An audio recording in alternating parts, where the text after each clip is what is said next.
I would like to ask a question about something that you just mentioned briefly, which was the Lightning Network.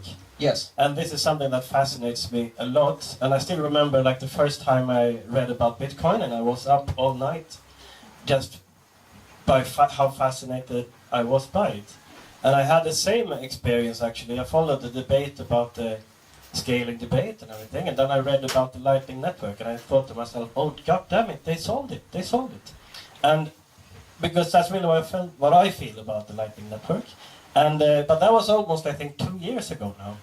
Yes. And I'm wondering, because I've also read about the SegWit soft fork, I think it's called. Yes. But my current understanding is actually that we can, or not I, but they, the smart guys, they can implement Lightning Network on top of the existing Bitcoin network without SegWit.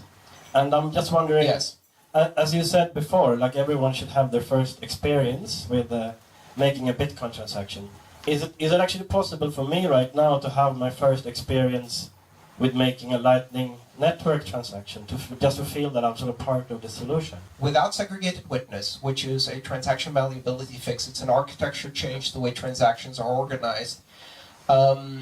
Lightning can work, but it removes some very useful features. So when you're using Bitcoin, you don't have to be online in order to receive Bitcoin from someone.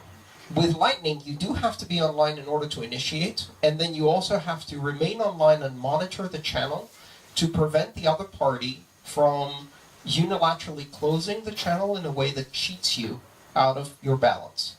And Lightning has this fascinating market-based game theory where your software is watching the channel, and if the other party tries to close it unilaterally and steal the balance, you have a certain time, about 8 hours, to transmit a competing transaction that actually takes everything. So the punishment for trying to cheat in Lightning is you lose everything, right?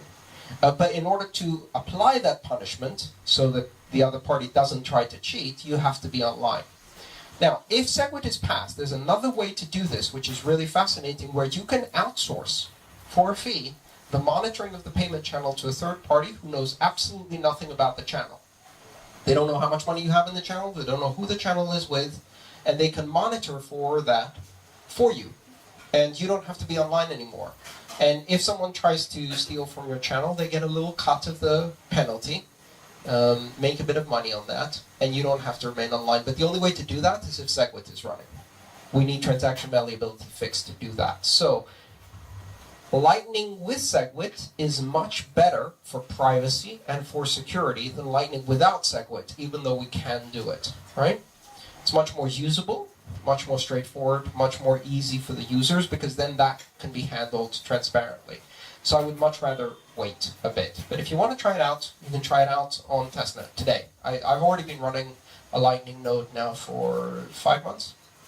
Yeah. And what happened in the 2 years since it was first discussed was they built it. And they built it with full end-to-end, multi-hop, onion-routed encryption that will increase Bitcoin's privacy substantially and make Bitcoin a much more anonymous network and much more difficult to analyze, which is fantastic.